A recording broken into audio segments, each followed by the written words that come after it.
말미암아 나를 죽게 만들었으니 이는 계명으로 말미암아 죄로 심히 죄되게 하려 함이라. 아멘. 시간 예배하고 오신 여러분들 진심으로 환영하고 축복합니다. 아멘. 네, 오늘 말씀 계속해서 이어서 7장 10절로 13절 말씀 통해 여러분이 은혜 나누도록 하겠습니다. 바울은 앞에서 율법으로는 생명을 얻을 육체가 없고 오직 죄를 깨달을 뿐이라는 사실을 반복해서 증거하고 있습니다. 율법으로 생명에 이르고자 하면 할수록 더욱 나는 죄인으로 발견되게 되고 결국 죽은 자가 될 수밖에 없다는 것이 바울의 율법에 대한 지론이었습니다. 그런데 10절 이 말 여기에서는 이 율법을 생명에 이르게 할 그 계명이다 라고 말하고 있습니다. 이는 이 계명이 본래 창조주 하나님의 생명의 원리가 풍성히 담겨있는 것으로서 그 목적 중에 하나가 피조물인 인간으로 하여금 그 안에서 걷게 함으로써 하나님의 언약적 생명을 풍성히 누리도록 하시기 위함이었다는 것을 말해줍니다. 레위기 18장 5절, 또 출애굽기 19장, 또 신명기 말씀을 쭉 읽어보겠습니다. 시작. 너희는 내 규례와 법도를 지키라. 사람이 이를 행하면 그로 말미암아 살리라. 나는 여호와이니라. 세계가 다 내게 속하였나니 너희가 내 말을 잘 듣고 내 언약을 지키면 너희는 모든 민족 중에서 내 소유가 되겠고 너희가 내게 대하여 제사장 나라가 되며 거룩한 백성이 되리라.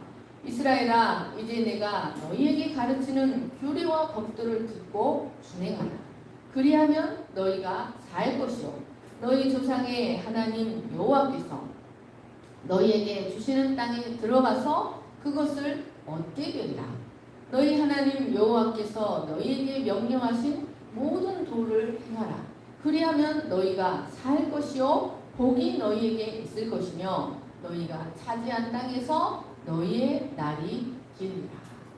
사랑하는 여러분, 본래 율법은 선민에게 거룩과 행복의 비결을 가장 완벽하게 보여주는 것으로서 그것을 지키는 자에게 생명이 될 뿐만 아니라 더 나아가 온 세상을 향해 복의 존재가 되게 하는 것이었습니다. 율법의 이러한 가치를 깨달은 시편 기자는 모든 재물을 즐거워하는 같이 주의 증거의 도를 즐거워하였나이다 라고 노래하였습니다. 그런데 타락한 인간의 죄성이 이 계명을 온전히 지키지 못하게 할 뿐만 아니라 자신의 자신의 악한 뜻을 펼치는 전진 기주로 사용하여 계명을 어긴 자는 사망에 처해진다는 율법의 원리에 의하여 인간을 사망에 이르게 함으로써 본래 생명의 법이었던 율법을 죄와 사망의 법이 되게 하고 말았습니다. 여기 되었도다 휴리스코는 발견되었도다 라는 뜻입니다. 이는 죄가 율법을 자신의 전진 기주로 사용하여 인간을 사망에 이르게 하는 것이 우리의 삶 가운데서 생생하게 발견되어지는 일이라는 사실을 가르쳐 줍니다. 11절 말씀을 보십시오. 죄가 기회를 타서 계명으로 말미암아 나를 속이고 그것으로 나를 죽였는지라. 이 말씀은 지난주에 살펴보았던 8절 말씀과 매우 유사한 말씀의 반복인 것처럼 보입니다. 바울은 이처럼 8절로 11절 사이에서 죄를 극도로 인격화시켜서 비슷한 말씀을 반복하고 있는 이유가 무엇입니까? 그것은 죄가 우리 삶에서 얼마나 실제적으로 그리고 악랄하고 교묘하게 역사하는지를 보여줌으로써 왜 인간이 율법이나 도덕으로는 결코 의롭게도 거룩하게도 될 수 없는지를 입증하기 위함이었습니다. 여러분, 죄는 하나님 다음으로 강력한 세력입니다. 그런데 사람들은 죄가 자기 속에서 어떻게 역사하는지, 특별히 율법을 통해 무슨 일을 하는지 사람들은 잘 모릅니다. 그래서 오직 그리스도를 통해서만 가능한 우리의 구원이 얼마나 크고 감격적인 것인지를 잘 깨닫지 못합니다. 그러니까 여러분, 사람들의 가장 큰 불행은 내 안에서 죄가 어떤 일을 하는지, 어떻게 역사하는지를 모르고 자기의 진상에 대해서 알지 못하는 것이 인간의 가장 큰 불행이라는 것입니다. 그러나 우리는 이 사실을 깨달아야만 이 죄와 우리 안에서 매우 실제적으로 역사하는 죄와 율법의 관계를 깊이 깨달아야만 그리스도께서 이루어 놓으신 구원의 감격이 얼마나 큰 것인지를 깨닫고 실제적으로 누릴 수가 있게 되는 것입니다. 그런데 경건하기 원하는 많은 성도들이 이 사실을 깨닫지 못하고 하나님을 기쁘시게 하기 원한다는 명목으로 스스로 율법을 정하고 그 율법 아래 들어가 멍에 아래 거합니다. 그리고 많은 시간을 그 율법의 얽매임 가운데, 또 그것을 지키지 못할 때 찾아오는 슬픔, 실패의식, 자기 정죄감에 사로잡혀 시간을 보냅니다. 이는 바울 당시뿐만 아니라 역사적으로 법 안에 있는 모든 인생들이 반복하는 모습이었습니다. 바울 당시에도 그런 사람들이 매우 많았습니다. 그래서 바울은 이 교훈을 이처럼 자세히 반복해야만 했던 것이었습니다.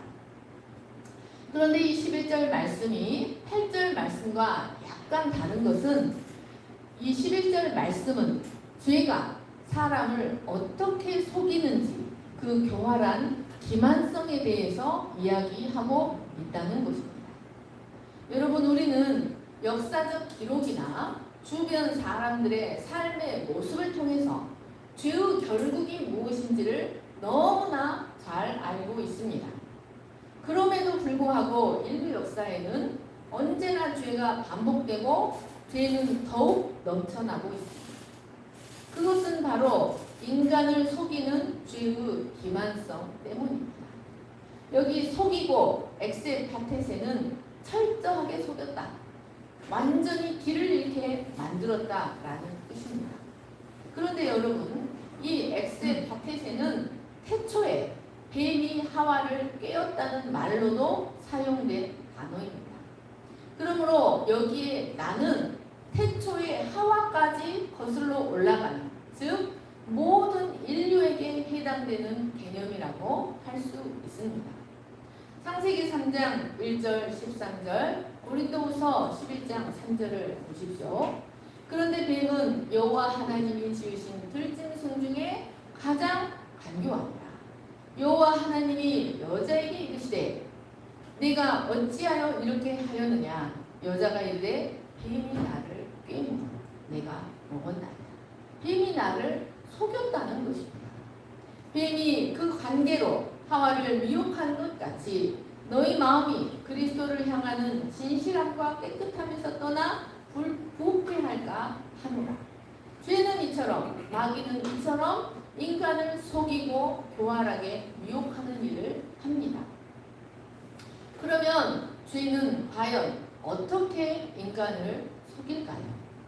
특별히 죄는 하나님의 율법을 사용하여 우리를 속이고 우리를 바른 길에서 떠나 죄를 범하게 만듭니다.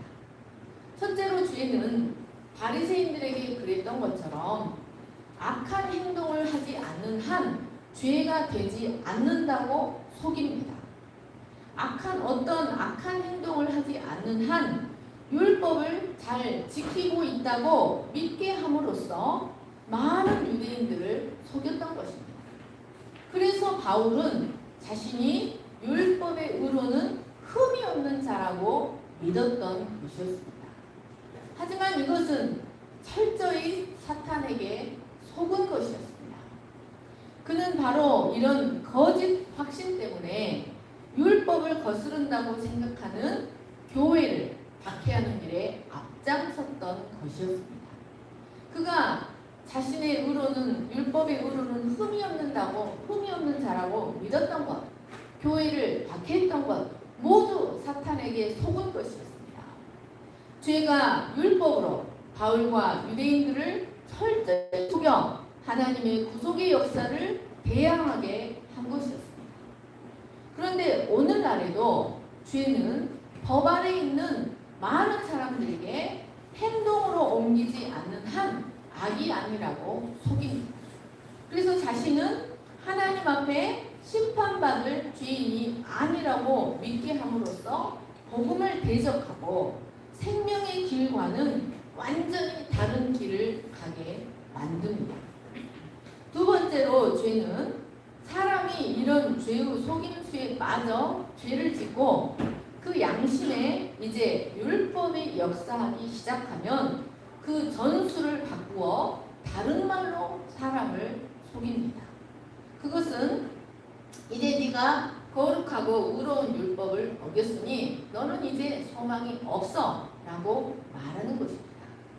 그 결과 인간은 절망하는 가운데 이 죄에서 벗어나고 헤어나올 길이, 죄의 용서를 받을 길이 없다고 절망하는 가운데서 반복해서 죄를 짓고 완전히 죄의 수렁에 빠져 헤어나오지 못하게 합니다.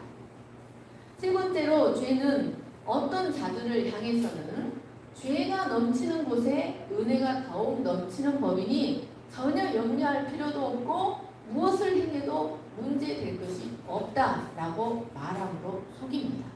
일종의 구원파가 여기에 속합니다. 죄를 지으면 지을수록 은혜가 더욱 작동하고 내 영은 이미 구원을 받았고 죄는 내 육체가 범하는 것이니 내 책임이 없다라고 말함으로 인간을 속이는 것입니다. 이러한 율법주의, 율법 폐기론 또한 율법주의와 함께 초대교회를 매우 위협하는 골칫거리였습니다. 네 번째로 죄는 사람 속에 율법에 대한 적대감, 하나님에 대한 적대감, 권위에 대한 오해와 적대감을 심어서 인간을 속입니다. 이것은 마귀가 하와를 타락하게 한 수법이었습니다. 창세기 3장 1절을 보십시오. 하나님이 참으로 너희에게 동산 모든 나무의 실과를 먹지 말라고 하시더냐? 너희가 그것을 먹는 날에는 하나님과 같이 될 줄을 하나님이 아십니다. 여러분, 죄는 이렇게 하나님은 언제나 인간의 자유를 억압하고 하고 싶은 일을 못하게 하고 오직 자기만을 위해 우리에게 하기 싫은 일을 강압적으로 시키시는 분이라고 오해하고 대적하게 만듭니다. 그리고 하나님의 율법도 시야가 매우 좁고 고리타분하고 편협하며 우리가 지기에는 무겁고 부당한 것이라고 여기게 합니다. 죄는 또 우리 율법을 통해 우리는 언제나 깨어서 기도해야 하고 금식과 철야 같은 것을 자주 해서 경건한 사람이 되어야 하고 깨어 기도를 하지 않으니 이런 불행한 일이 발생했다고 믿게 하여 율법 아래 묶여있는 자가 되게 합니다. 그리고 이를 감당하지 못하는 사람들은 결국 하나님과 율법에 대한 적대감에 사로잡혀 살아가게 합니다. 그래서 하나님이 하지 말라고 하시는 일에 대해 오히려 더욱 하고 싶은 욕망에 사로잡혀 결국 반발심의 죄의 노예가 되게 합니다. 다섯 번째로 죄는 죄 자체를 매우 매력적으로 보이게 함으로써 우리를 속입니다. 창세기 3장 6절을 보십시오. 여자가 그 나무를 본즉 먹음직도 하고 보암직도 하고 지혜롭게 할 만큼 탐스럽기도 한 나무인지라. 여자가 그 열매를 따먹고 자기와 함께 있는 남편에게도 주매 그도 먹은지라. 여러분, 죄는 하와의 탐심을 극도로 자극시켰습니다.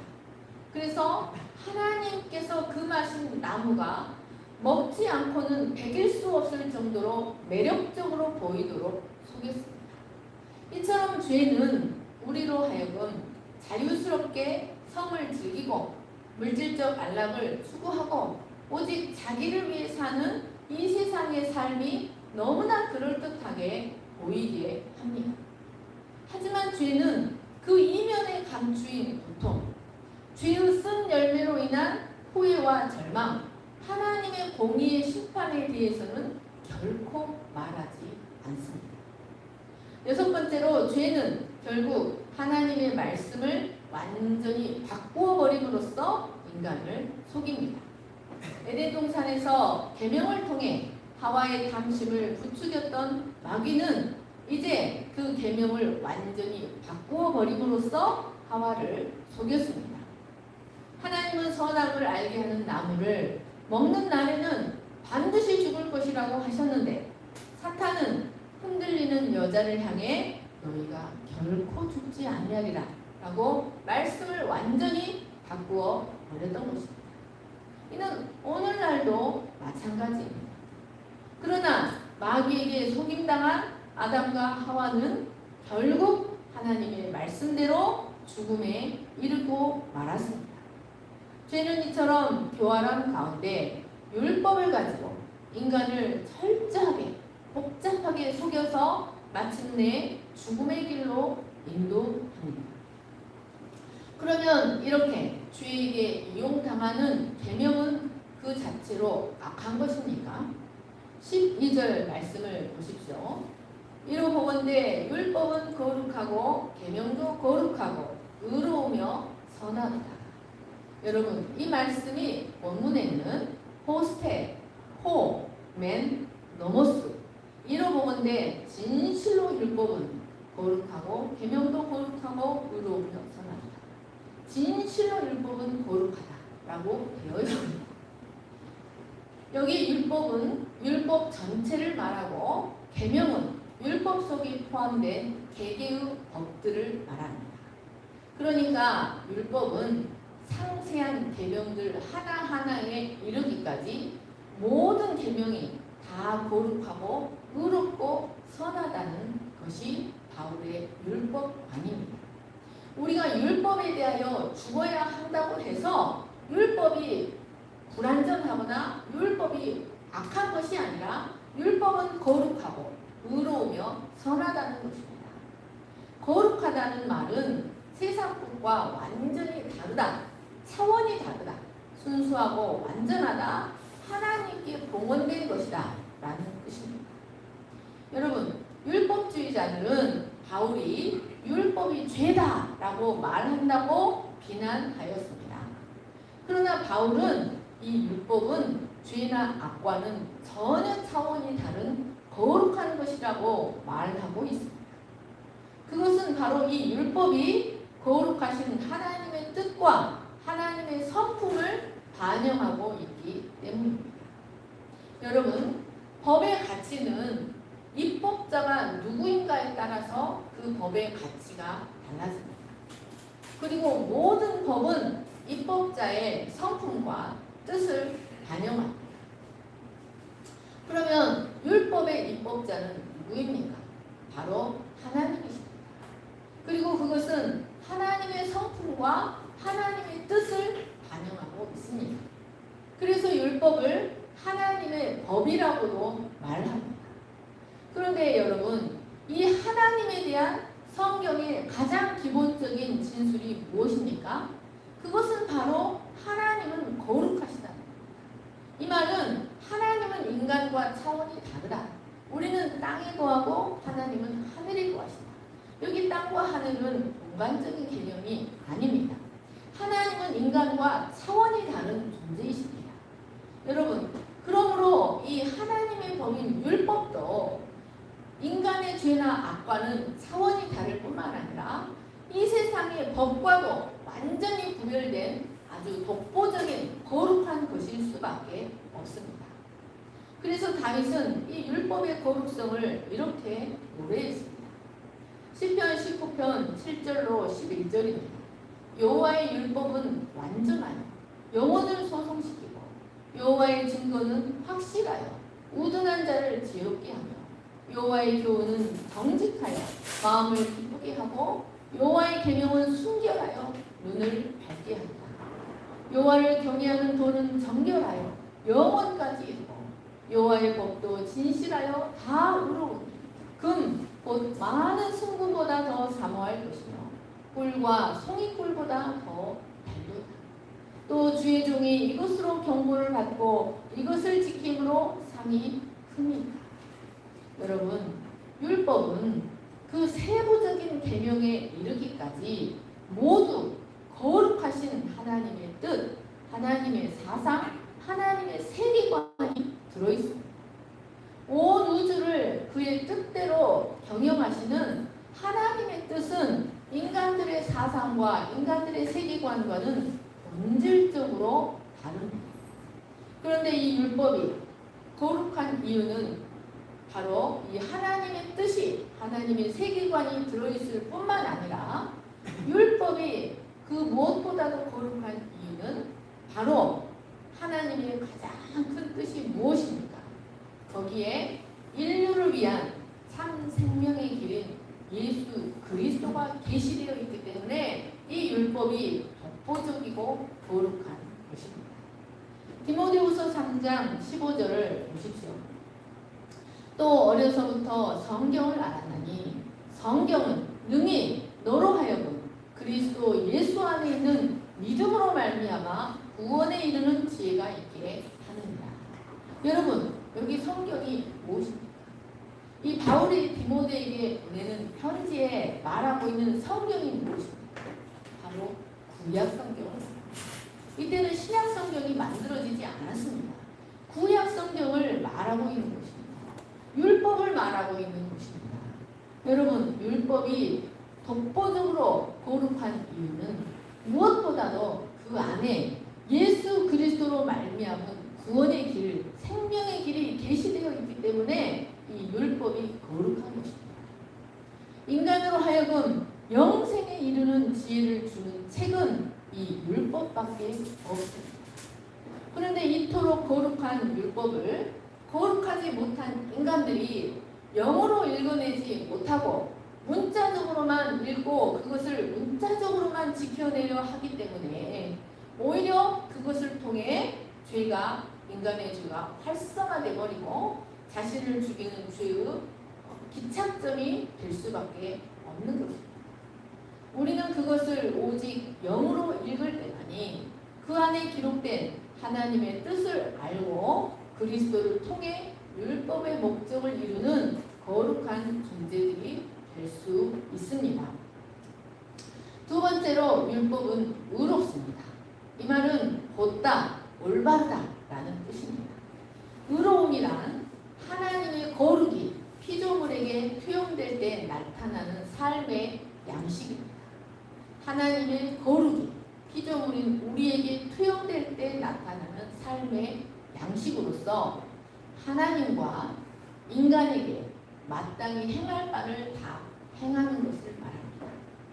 여러분, 이 공의, 의로움은 하나님의 대표적인 속성 가운데 하나입니다. 그러므로 율법도 당연히 의로울 수밖에 없습니다. 죄는 교활하게 우리에 대한 율법의 요구는 너무나 불공정하고 부당하고 무겁다고 속이지만 율법이 우리에게 요구하는 것은 결코 불공정하지도 부당하지도 않습니다. 그것은 하나님의 거룩을 투영하며 모든 인간에게 공의롭고 정직한 길을 걸을 것을 요구합니다. 여러분, 이 세상에 어떤 법이 하나님에게 마땅히 행할 바를 행하라고 말하는 법이 어디 있습니까? 그러나 율법은 하나님과 인간 모두에게 마땅히 행할 바를 행하고 완전하고 의로운 관계를 맺을 것을 요구하고 있습니다. 오직 율법만이 하나님을 위로는 하나님을 사랑하고 경외하며 아래로는 이웃을 내 몸처럼 사랑하라고 말하고 있습니다. 마태복음 5장 20절을 보십시오. 예수님은 제자들에게 너희의 의가 서기관과 바리새인보다 더 낫지 못하면 결단코 천국에 들어가지 못하리라고 말씀하셨습니다. 여러분, 우리가 어떻게 그 지독한 바리새인과 서기관들보다 더 나은 의를 가질 수가 있겠습니까? 여러분, 우리는 행위적으로는 결코 그들보다 더 의로워질 수가 없습니다. 그런데 여러분, 이 율법에는 바리새인과 서기관들이 추구하는 그 행위적인 의보다 더 나은 의가 이 율법에 기록되어 있습니다. 그것은 바로 오직 예수 그리스도를 믿음으로 말미암는 의, 하나님으로부터 의롭다 인정받을 수 있는 유일한 하나님의 의인 예수 그리스도를 믿음으로 말미암는 의가 이 율법에 기록되어 있습니다. 바리새인들은 율법의 외형적인 요구들을 행하고 지켰지만 그것은 율법이 진정으로 원하는 의가 아니었습니다. 오직 예수 그리스도를 믿음으로 말미암는 하나님의 의, 이 의가 바리새인과 서기관과 바리새인들의 의보다 훨씬 나은 의요, 우리로 하여금 율법에 대한 요구를 성취하게 해주는 의라는 것을 기억하시기를 축원합니다. 여러분, 율법이 의로운 이유는 하나님과 인간에게 마땅히 행할 바를 가르쳐줄 뿐만 아니라 예수 그리스도로 말미암는 하나님의 의가 계시되어 있기 때문에 의롭습니다. 그리고 또한 이 율법은 심판의 차원에서도 의롭습니다. 율법이 인간의 죄나 범법, 불의에 대하여 내리는 선고나 형벌은 절대적으로 의롭습니다. 여러분, 어느 누구도 율법이 자기 자신에게 내리는 선고가 부당하거나 불합리하다고 말할 수가 없습니다. 아담과 하와를 보십시오. 하나님은 그들에게 한 법을 주셨습니다. 그런데 그 법은 사실 피조물에 대한 창조주의 절대적인 사랑과 공의가 충만히 배어있는 완전한 법이었습니다. 하나님은 그들이 그 법을 어길 때 반드시 죽을 것이라고 말씀하셨습니다. 그 법 안에 걸어야 인간은 피조물로서 창조주의 사랑과 공의를 충만히 누릴 수 있었습니다. 그런데 그들이 그 언약을 어겼을 때 그들은 그 언약대로 죽은 자가 되었고 에덴 동산에서 추방당하고 말았습니다. 그런데 여러분, 그들이 그 아담과 하와가 하나님의 법이 불공정하다고 말할 수 있었습니까? 결코 할 수 없었습니다. 이처럼 율법의 선고는 결코 과도하거나 부당하지 않고 절대적으로 의롭습니다. 여러분, 우리는 하나님의 율법에 따라 모든 인류는 마지막 날에 심판을 받게 됩니다. 그때 아무도 그 법이 나에게 부당하다고 말할 수 없습니다. 우리는 세상 법과 윤리만으로는 진정한 의와 진정한 불의를 구분할 수 없습니다. 진정한 의와 불의가 무엇인지를 깨닫기 위해서는 반드시 거룩한 율법을 영으로 읽어야만 진정한 의가 무엇이고 진정한 불의가 무엇인지를 깨달을 수 있습니다. 율법은 거룩하고 의롭습니다. 세 번째로 율법은 선합니다. 아가도스, 선하다는 말은 참으로 유익하다, 쓸모있다, 적합하다 이런 뜻입니다. 이것은 외적 가치로는 인간 세계에 매우 적합하고 유용하다는 뜻이고 내적 가치로는 완전하고 선하고 아름답다는 뜻입니다. 여러분, 율법은 우리에게 죄가 무엇인지를 가르쳐 줄 뿐만 아니라 인생을 살아가는 동안 어떻게 살아야 진정으로 가치 있는 삶인지, 무엇이 진정으로 인간을 위해 행복한 삶인지, 어떻게 살아야 아름다운 삶인지를 가르쳐줍니다. 여러분, 하나님의 율법에 일치되는 삶을 사는 것만큼 인생에게 선하고 아름다운 인생은 없습니다. 잠깐 그 율법을 살펴보면 이 세상의 법 중에서 온 국민이 자신의 소유를 일정하게 매번 자신의 소유를 일정하게 내어서 가난한 이웃을 도와야 하고 또 온 국민이 하나님을 경외하는 법을 배우기 위하여 하루 온종 또는 일주일 또는 1년, 2년을 온전히 쉬며 하나님의 율법을 배워야 한다는 법이 이 세상 법 중에 어디 있습니까? 그러나 율법은 하나님의 선민은 모든 인생의 경우에 하나님의 선한 주권을 인정해야 하고 가난한 자를 도울 뿐만 아니라 모든 자를 공평하게 대우해야 한다는 사실들을 율법을 통해 반복해서 가르치고 있습니다. 여러분, 하나님은 율법에 자신의 집에서 열심히 일한 종을 7년째는 돌려보내라고 말합니다. 값없이 돌려보내래. 그가 자기 집으로 돌아갈 때 모든 좋은 것을 함께해서 내보내라고 말합니다. 또 원수지간이라 할지라도 위경에 처했을 때에는 도와줘야 합니다. 사랑받지 못한 아내라 할지라도 먹을 것과 잠자리를 보존해 줘야 한다는 법들이 기록되어 있습니다.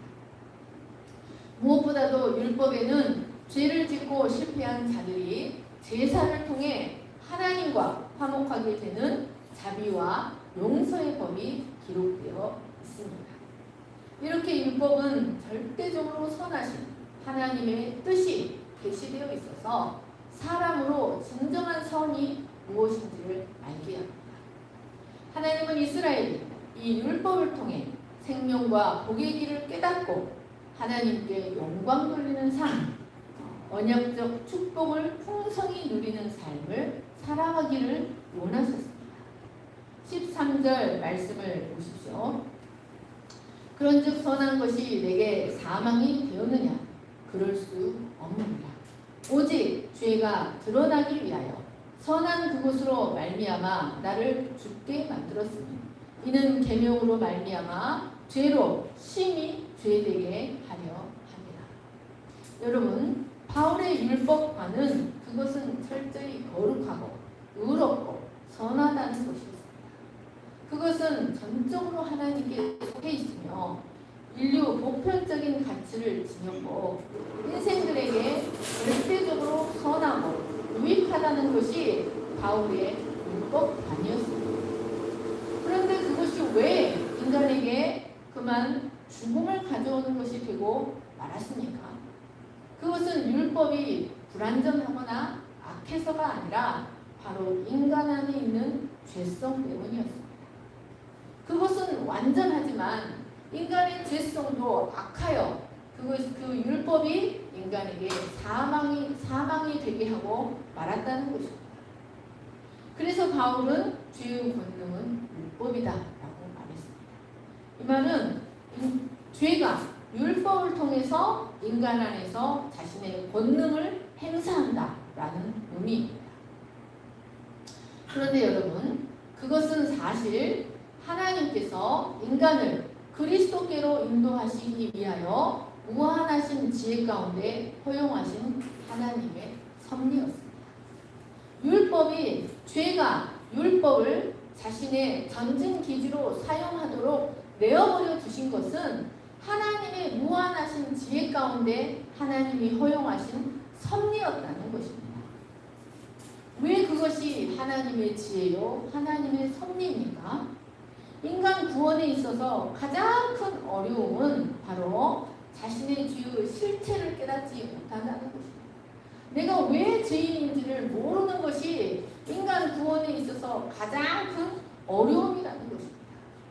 왜냐하면 죄는 아까 말씀드렸던 것처럼 너무 교활하고 속임수가 많아서 미끼만 던져놓고 숨어서 조용히 기다리는 낚시꾼과 같습니다. 그래서 죄를 죄로 인식하기가 너무 어려운 것입니다. 그래서 하나님은 죄를 죄로서 온전히 드러나도록 하기 위하여 죄가 율법을 자신의 전진 기준으로 사용하도록 허용하셨습니다. 여기 드러나다 판에는 죄가 아무리 정체를 숨기려 하여도 계명을 통해서 그 본질이 적나라하게 드러나고 폭로될 수밖에 없다는 의미입니다. 여러분, 죄는 무척 교활하지만 생각보다 영리하지는 아는 것입니다. 자, 보십시오. 마귀는 사람들을 통해 예수를 십자가에 못 박혀 죽게 하였을 때 그는 자신의 계획이 완전히 성공했다고 기뻐했을 것입니다. 그러나 그것은 사실 자신의 멸망의 첩경이 되고 말았습니다.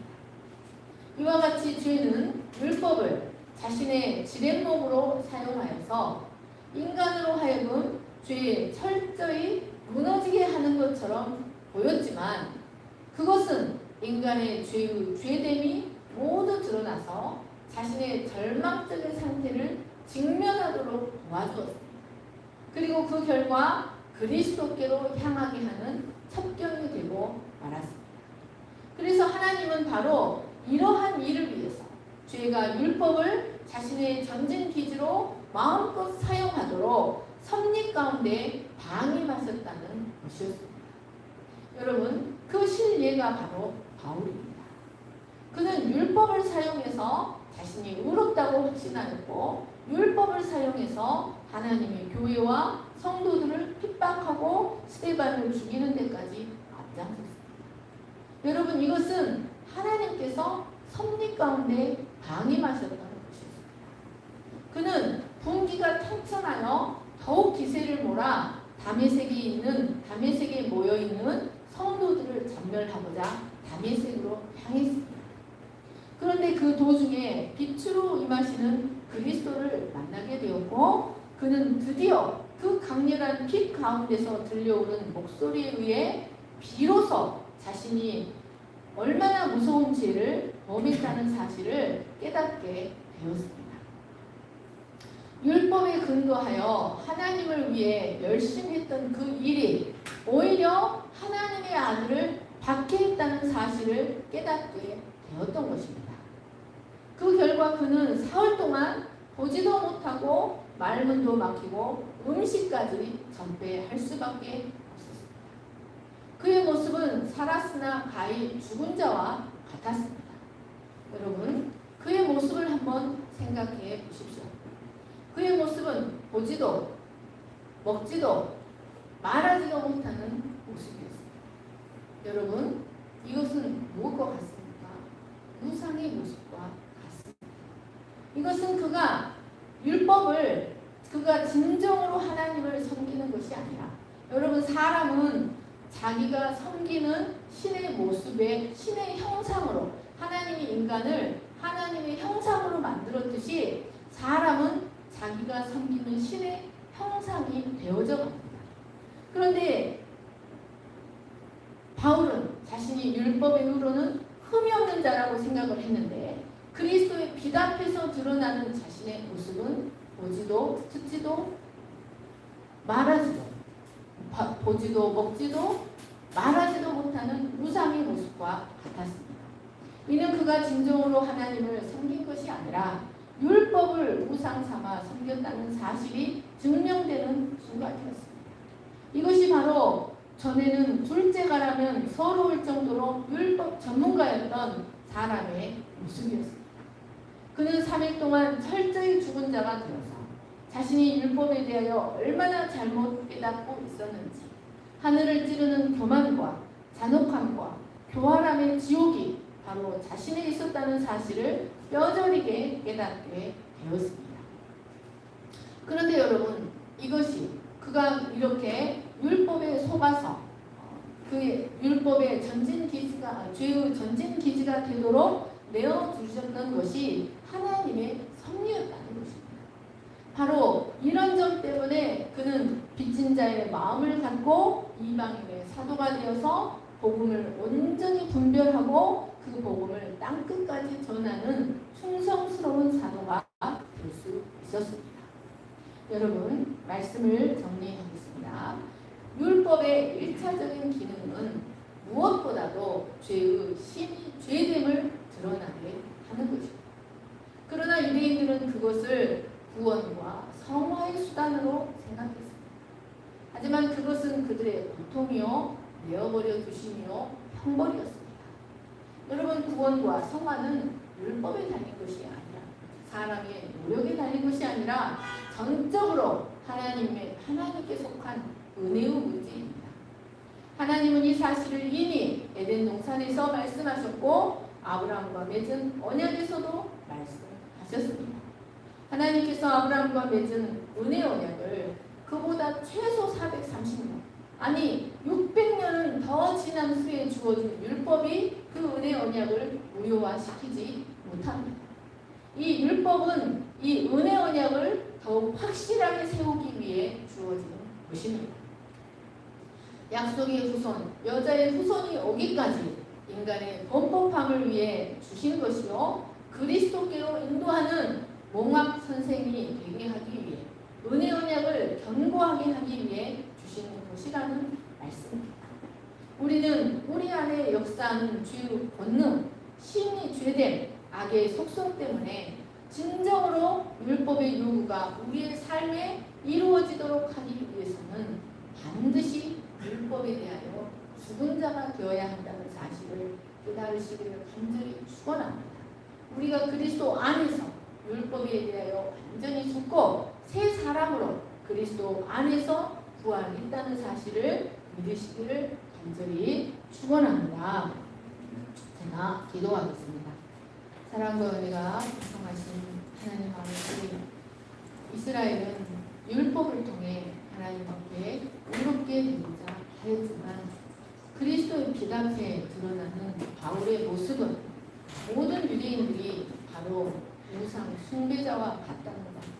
눈이 있으나 보지 못하고 귀가 있으나 듣지 못하고 입이 있으나 말하지도 먹지도 못하는 우상의 모습과 같다는 것을 바울을 통하여 드러내셨습니다.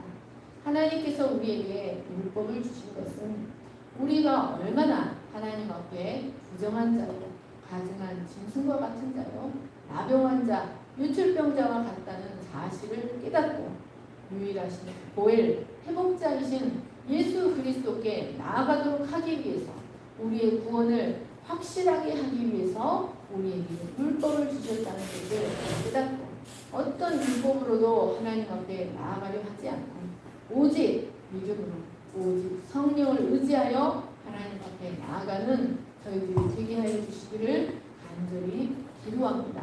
우리가 이 사실을 깨달을 때 예수 그리스도께서 우리를 위해 이루어 놓으신 구원이 얼마나 큰 것인지 깨닫고 진정한 주의 영이 있는 곳에 자유함이 있다고 하셨는데 참된 자유와 해방을 진정으로 누리는 저희들이 될 수 있도록 축복하여 주시옵소서.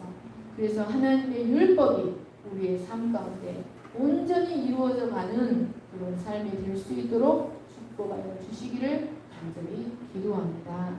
감사하며 거룩하신 예수님의 이름으로 기도합니다. 아멘. 전능하신 나의 주 찬양